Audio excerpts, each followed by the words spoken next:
Hi guys, welcome back to my channel. Good morning, good afternoon, and good evening to everyone who's watching my video. Thank you for taking some time to watch my channel. Guys, kung bago lang po kayo sa aking channel, please don't forget to click the bell down below and subscribe para lagi lang po tayong updated sa mga bagong videos na aking i-upload. So, for today's video, guys. So, guys, magkakwentuhan lang po tayo, guys. Since it's February and it's pag-ibig month, right? So hindi ako makaisip ng any content for this month. Though I'm still having review po dun sa isa kong video, inaano ko pa, guys. I'm still observing the product, so hindi ko pa siya mai-film, hindi ko pa siya talaga i-upload kasi kailangan kumpleto po yung observation natin sa product. Okay, so guys, since it's February, so guys, ayokong mamroblema kayo dahil wala kayong ka-Valentine, dito ako. Dito ako, pwede niyo ako magiging ka-Valentine. Ganun eh. Pero guys, para sa akin hindi naman dapat pinoproblema ang mga problema.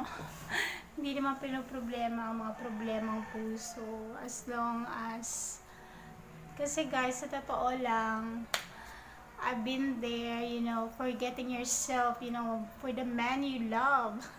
It's very complicated kasi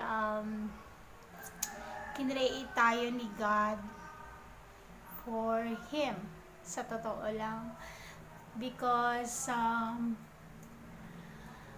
so, oo nga, paano ka nga makakapagmahal if hindi mo mahal ang sarili mo in a relationship, if you're not growing, sa relationship, nasasaktan ka lang, or you will just look at yourself devastated. Guys, stop that kind of relationship. It's not going anywhere.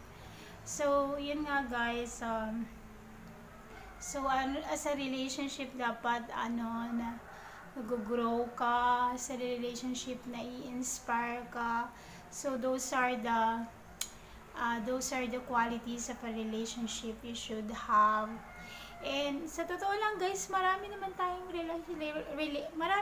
relationship.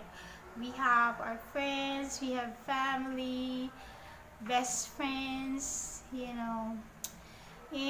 doon pa lang, we can enjoy life, And syempre, sa totoo lang din, darating pa rin naman tayo sa time na we want to have someone in our side. But of course, do those things in the proper time. Huwag kayong magmadali, especially dun sa mga youngster na nanonood, no? Huwag tayong magmamadali, guys. Yung pag-ibig, napakadali lang. What I mean, guys, what I mean is, so, para sa akin, guys, kasi hindi talaga minamadali ang pag-ibig. Especially, guys, dun sa mga bata pa dyan. Huwag kayo masyadong magmadali. It's alright to be inspired. Magkaroon kayo ng crush.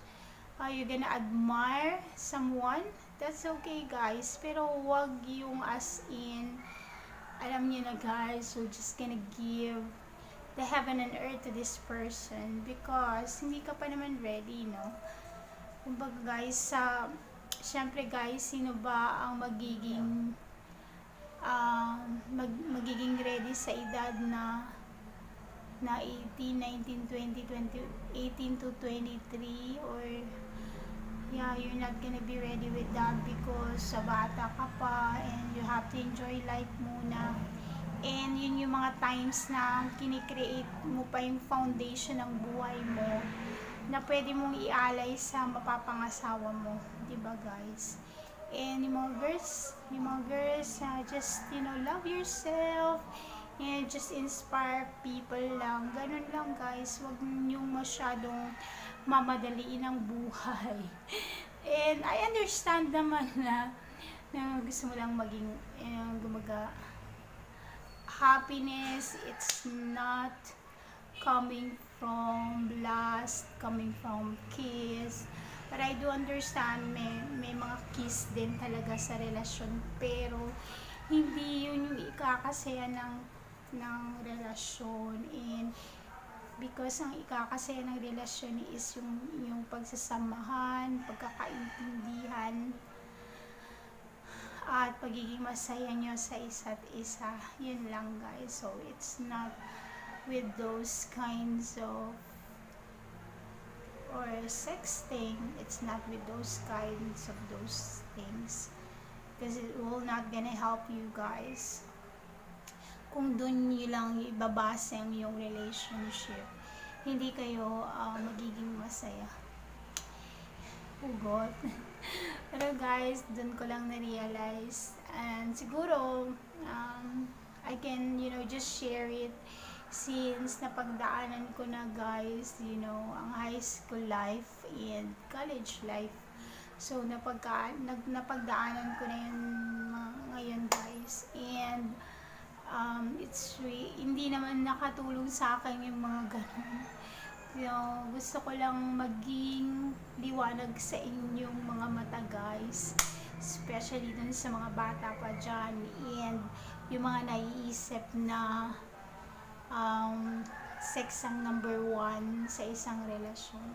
It shouldn't be, kasi guys, it will just gonna worsen your relationship. Okay guys, so ang mag-e-end up pa rin yung pagkakaintindihan yung dalawa na magkasama, and ang pagiging masaya nyo sa isa't isa. Yun lang guys. And of course, number one is, of course, si God yung center ng inyong relasyon. So really have to encourage one another, going to church, praying. By that, makikita mo na sincere ang inyong relasyon. No, hindi lang siya because of sex or anything else, but because, sincere, pure yung relationship nyo. So guys, yun lang guys. Talagang I'm concerned din kasi sa mga bata pa dyan, and sa mga nabubulag dahil sa pag-ibig. Naiintindihan ko yung sinasabi nila na ang pag-ibig ay bulag. Totoo naman, kasi pag nai-inlove tayo, parang lahat ginagawa natin, no? Parang, alam mo yun, parang syungay. Parang syungay, parang ganun. Parang lahat ng impossible pwede natin gawin. Pero yun nga guys, if especially pag na-inlove sa may asawa, it's very no-no, because adultery it's a crime against God. So it's really not good. It's really a no-no guys. So guys, yun nga, maging masaya ka lang sa buhay, and protect yourself. Sabi nga pag kinakasal, 'di ba? Puti 'yun, guys, 'di ba? Puti. So sabi na natutunan ko nga na gift mo 'yan sa iyong asawa pag kinasal ka, yung virginity mo. So meron bang virginity? Siyempre guys, kung yung gift mo sa kasal mo yung virginity mo, so yung gift, di ba, dapat special, and di ba, you know what I mean guys. And so we have to protect ourselves, especially mga babae dyan, huwag tayo masyadong magmadali. And yun lang guys,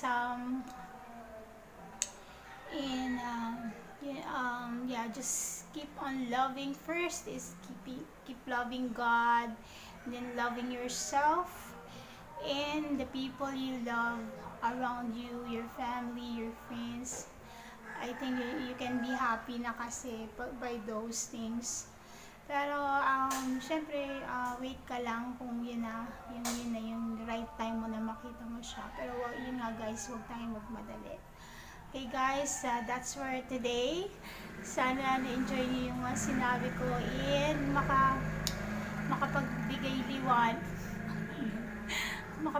magbigay liwanag guys sa mga youngster natin. Right? So guys, thank you for watching and guys, continue lang po kayo sa pag-watch ng mga video ko. Maraming salamat guys, malapit na ako mag 1,000 subscribers. Maraming salamat sa mga nagtiyaga or nagtiwala sa panonood ng mga videos ko. Guys, na-appreciate ko po yan lahat guys. And soon I'm gonna have giveaways. I hope na mangyari yun pag nagka 1,000 subscribers na po tayo. Guys, maraming salamat. I really appreciate all of you guys. Till my next vlog. Bye. Thank you.